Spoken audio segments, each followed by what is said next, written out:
तुमने अपनी तरफ से पूरी कोशिश की है और मैं ये बात बिल्कुल समझ सकता हूँ। तुम रोज पढ़ाई के लिए बैठते हो, कभी 10 घंटे पढ़ते हो और कभी 12 घंटे तक खुद को पुश करते रहते हो। फिर भी तुम्हें लगता है कि ये सब अभी काफी नहीं है। तुम रात को थके हुए होते हो, आंखें जल रही होती हैं और दिमाग बिल्कुल भरा हुआ होता है, लेकिन फिर भी तुम खुद से कहते हो कि बस थोड़ा और पढ़ लेता हूँ, शायद कल सब ठीक हो जाए।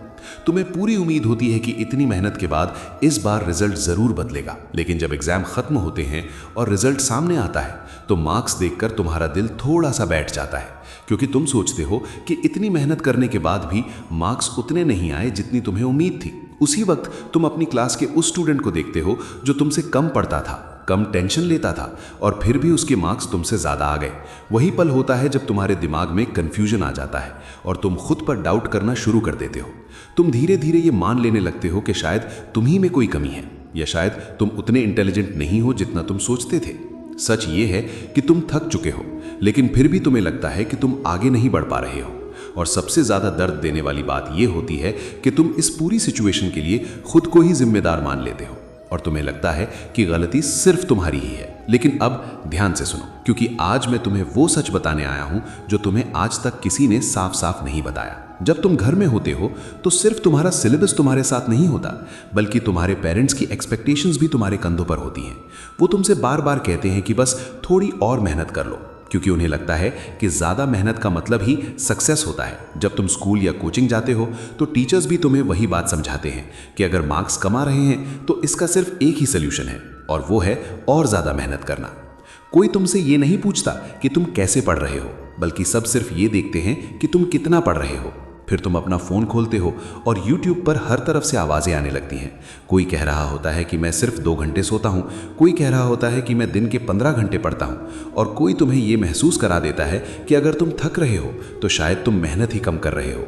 धीरे धीरे तुम्हारे दिमाग में एक अजीब सी उलझन बन जाती है। तुम पढ़ते हो, फिर भी तुम्हें गिल्ट होता है कि शायद तुम काफ़ी नहीं पढ़ रहे हो, और जब तुम थोड़ा रेस्ट लेने की कोशिश करते हो तो उस वक्त भी तुम्हारा मन तुम्हें शांत रहने नहीं देता, क्योंकि तुम्हें लगता है कि हर मिनट जो तुम रेस्ट में बिता रहे हो वो तुम्हारे फ्यूचर से चुराया जा रहा है। सच ये है कि तुम ना तो पढ़ाई के दौरान शांत रह पाते हो और ना ही रेस्ट के दौरान सुकून महसूस कर पाते हो। इस तरह तुम्हारा मन दिन रात सिर्फ प्रेशर और गिल्ट के बीच फंसा रहता है, और तुम्हें लगने लगता है कि शायद तुम जो भी कर रहे हो वो कभी काफ़ी नहीं होगा। इसलिए आज मैं तुमसे एक ऐसी बात कहने जा रहा हूं जो शायद तुम्हें पहले थोड़ी अजीब लगे, लेकिन अगर तुम इसे समझ गए तो तुम्हारी पढ़ाई का पूरा तरीका बदल जाएगा। मैं ये कहना चाहता हूं कि हार्ड वर्क खुद में गलत नहीं है, लेकिन बिना सोचे समझे की गई हार्ड वर्क अक्सर ओवररेटेड हो जाती है। जब तुम बिना ये जाने कि क्या ज़रूरी है और क्या नहीं सिर्फ घंटे गिन गिन कर पढ़ाई करते हो तो वो मेहनत तुम्हें आगे बढ़ाने के बजाय धीरे धीरे थका देती है। ऐसी मेहनत तुम्हारी एनर्जी तो ले लेती है, लेकिन तुम्हें सही डायरेक्शन नहीं दे पाती। मैं तुम्हें मेहनत छोड़ने को नहीं कह रहा हूँ, क्योंकि बिना मेहनत के कोई भी लक्ष्य पूरा नहीं होता। मैं सिर्फ इतना कह रहा हूँ कि जब मेहनत के साथ सोच, समझ और डायरेक्शन नहीं होती तो वही मेहनत तुम्हारे लिए बोझ बन जाती है। बिना सोचे की गई मेहनत तुम्हें रोज थका सकती है, लेकिन तुम्हें ऊपर नहीं उठा पाती, और जो मेहनत तुम्हें सिर्फ थका दे लेकिन बढ़ाए नहीं, उस पर सवाल उठाना जरूरी हो जाता है। अब मैं तुम्हें एक बात बिल्कुल साफ शब्दों में समझाना चाहता हूं, क्योंकि जब तक तुम इस बात को नहीं समझोगे तब तक तुम्हारी पढ़ाई सिर्फ मेहनत बनकर रह जाएगी, प्रगति नहीं। जिंदगी में और खासकर पढ़ाई में सिर्फ मेहनत का होना काफी नहीं होता, बल्कि उस मेहनत का सही दिशा में होना भी उतना ही जरूरी होता है। मेहनत तुम्हारी शक्ति है और मैं इस शक्ति की कोई कमी तुम्हारे अंदर नहीं देखता। तुम मेहनत कर सकते हो, तुम बैठ सकते हो, तुम घंटे लगा सकते हो और तुम अपनी पूरी जान लगा देते हो, लेकिन बुद्धि जो तुम्हें यह बताती है कि कौन सी चीज पर मेहनत करनी है और कौन सी चीज छोड़ देनी है, वही तुम्हारी डायरेक्शन होती है। सोचो, अगर एक कार बहुत पावरफुल हो लेकिन उसके पास स्टीयरिंग ही ना हो तो वो कार जितनी तेज चलेगी उतनी ही ज्यादा खतरनाक हो जाएगी। उस कार की प्रॉब्लम उसकी ताकत नहीं होती, उसकी प्रॉब्लम होती है डायरेक्शन का ना होना। इसी तरह अगर कोई ट्रेन पूरी रफ्तार से चल रही हो लेकिन गलत स्टेशन की तरफ जा रही हो तो उसकी स्पीड उसे सही जगह पर नहीं पहुंचा सकती। वो ट्रेन जितनी तेज चलेगी उतनी ही दूर वो अपने लक्ष्य से निकलती जाएगी। तुम्हारी पढ़ाई भी कुछ ऐसी ही हो जाती है जब तुम बिना सोचे समझे सिर्फ सिलेबस के नाम पर हर चीज पढ़ने लगते हो। जब तुम अपनी पूरी एनर्जी गलत चैप्टर्स, गलत प्रायोरिटीज और गलत तरीके पर लगा देते हो तो वो एनर्जी तुम्हें थकाती तो है लेकिन तुम्हें आगे नहीं बढ़ाती। इसलिए मैं ये कहना चाहता हूँ कि जब मेहनत और बुद्धि साथ साथ चलती हैं तभी जीत संभव होती है। सिर्फ शक्ति होना काफ़ी नहीं होता और सिर्फ सोचना भी काफ़ी नहीं होता, बल्कि दोनों का संतुलन ही तुम्हें सही रास्ते पर ले जाता है। और इसलिए याद रखना, क्योंकि ये बात तुम्हारी पूरी जर्नी को बदल सकती है। शक्ति बिना बुद्धि के सिर्फ शोर होती है और बुद्धि बिना शक्ति के सिर्फ सपना रह जाती है। अब मैं तुमसे थोड़ा सीधा सच बोलूंगा, क्योंकि जब तक तुम अपनी गलतियों को पहचानोगे नहीं, तब तक तुम चाहे जितनी मेहनत कर लो, रिजल्ट बदलने वाला नहीं है। बोर्ड्स की तैयारी में तुम्हारी सबसे बड़ी प्रॉब्लम ये नहीं है कि तुम पढ़ते नहीं हो, बल्कि ये है कि तुम गलत चीज़ों पर अपना ज़्यादा वक्त लगा देते हो। तुम अक्सर उन चैप्टर्स पर घंटे लगा देते हो जो या तो कम मार्क्स के होते हैं या फिर एग्जाम में रेयरली पूछे जाते हैं, सिर्फ इसलिए क्योंकि वो तुम्हें थोड़े ईजी लगते हैं। और जो चैप्टर्स ज़्यादा इंपॉर्टेंट होते हैं, जिनसे हर साल सवाल आते हैं, उन्हें तुम आखिरी के लिए छोड़ देते हो, जब दिमाग ऑलरेडी थक चुका होता है। तुम पढ़ते ज़रूर हो, लेकिन अक्सर सिर्फ पढ़ने तक ही रुक जाते हो। तुम बुक बंद करके ये चेक नहीं करते कि जो पढ़ा है क्या तुम उसे बिना देखे लिख भी पाओगे या नहीं।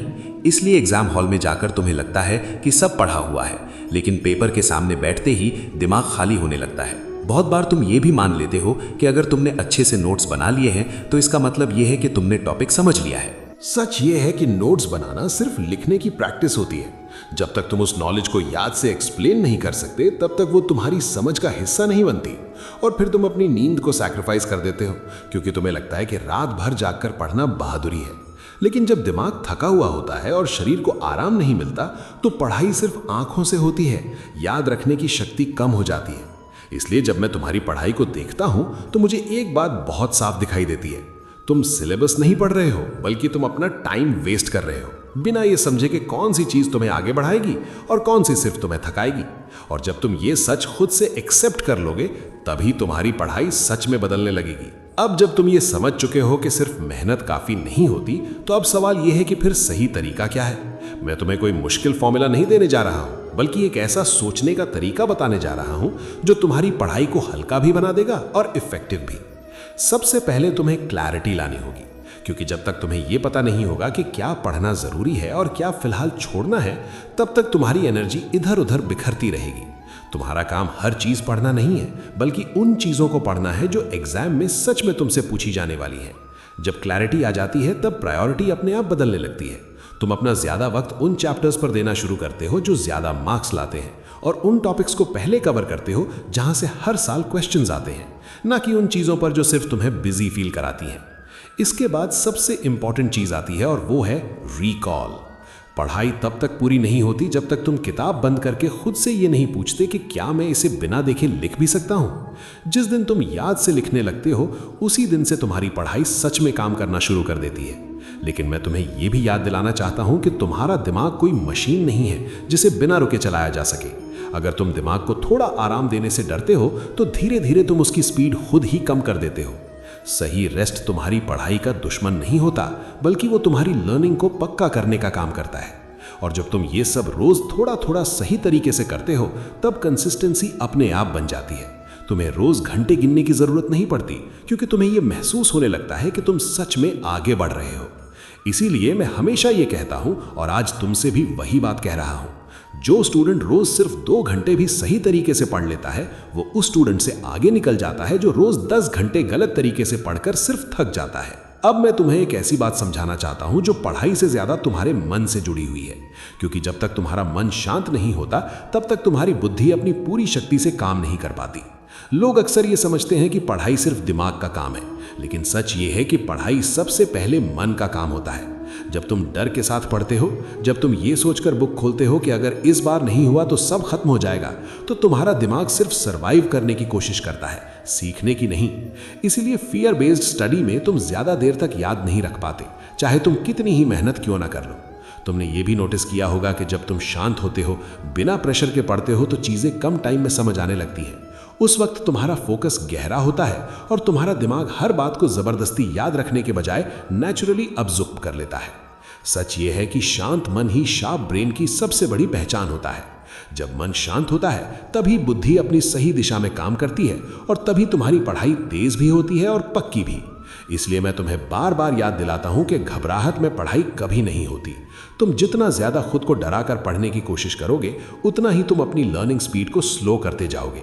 तुम्हारा काम सिर्फ सिलेबस खत्म करना नहीं है, बल्कि अपने मन को इतना शांत बनाना है कि जब तुम पढ़ने बैठो तो तुम्हारा दिमाग तुम्हारा साथ दे। जिस दिन तुमने अपने मन को शांत करना सीख लिया, उस दिन पढ़ाई बोझ नहीं रहेगी, बल्कि एक फ्लो बन जाएगी। अब मैं तुमसे एक ऐसी बात कहना चाहता हूं जो शायद तुम्हें आज तक किसी ने नहीं कही, लेकिन तुम्हें सबसे ज्यादा सुनने की जरूरत इसी बात की है। तुम लेजी नहीं हो, और इस बात का फैसला मैं तुम्हारी कोशिश देखकर कर रहा हूं, रिजल्ट्स देखकर नहीं। तुम बेवकूफ भी नहीं हो, क्योंकि जो इंसान अपने फ्यूचर को लेकर इतना सोचता है, जो इतनी टेंशन लेता है और जो रोज बेहतर बनने की कोशिश करता है, वो बेवकूफ कभी नहीं हो सकता। तुम्हारा दर्द इस बात का सबूत है कि तुम अंदर से सिंसियर हो। सच ये है कि तुमने गलत तरीके से सिंसियरिटी सीख ली है।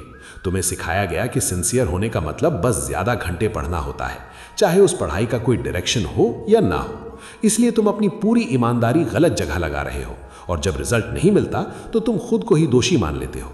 मैं तुम्हें ये आइडेंटिटी देना चाहता हूं कि तुम एक ऐसे स्टूडेंट हो जो मेहनत से भागता नहीं है, बल्कि समझ के मेहनत करना सीख रहा है। तुम्हारा काम खुद को कम समझना नहीं है, बल्कि अपनी सिंसियरिटी को सही दिशा में ले जाना है। इस बात को अपने मन में बैठा लो, क्योंकि ये तुम्हारी सोच को बदलने वाली बात है। तुम लेजी नहीं हो, तुम बेवकूफ नहीं हो, तुम बस गलत तरीके से सिंसियर बन गए हो, और जब तरीका बदलेगा तो रिजल्ट भी बदलेगा। अब मैं तुमसे कोई बड़ी बात नहीं कहने जा रहा हूं, और ना ही तुम्हें और ज्यादा प्रेशर देना चाहता हूं। मैं बस इतना चाहता हूं कि आज इस पल के बाद तुम अपनी पढ़ाई को देखने का तरीका थोड़ा सा बदल लो। आज से तुम ये मत पूछना कि तुम्हें कितनी मेहनत करनी है, क्योंकि ये सवाल तुम्हें सिर्फ थकाता रहेगा। आज से तुम अपने आप से ये पूछना शुरू करना कि तुम किस चीज पर मेहनत कर रहे हो, और क्या वो चीज सच में तुम्हें आगे ले जा रही है। जब तुम पढ़ने बैठो तो घड़ी मत देखो, अपना मन देखो। ये महसूस करो कि तुम जो पढ़ रहे हो, क्या वो तुम्हें समझ आ रहा है, और क्या तुम उसे याद से लिख पाओगे। अगर जवाब हाँ है तो समझो तुम सही रास्ते पर हो। तुम्हें अपनी जर्नी को परफेक्ट नहीं बनाना है, तुम्हें उसे सिर्फ सही दिशा में ले जाना है। थोड़ा कम पढ़ना भी चलेगा, लेकिन सही पढ़ना जरूरी है। और जब तुम अपनी सिंसियरिटी को सही जगह पर लगा देते हो, तो तुम्हें खुद ही महसूस होने लगता है कि पढ़ाई बोझ नहीं, बल्कि भरोसा बन रही है। इसलिए आज के बाद जब भी तुम बुक खोलना, तो याद रखना कि तुम अपने फ्यूचर के साथ ईमानदारी कर रहे हो, अपने मन को टॉर्चर नहीं दे रहे। तुम्हारा काम सिर्फ इतना है कि रोज थोड़ा सा आगे बढ़ो, बिना डर के, बिना घबराहट के। मैं यही हूं और तुम भी ठीक हो।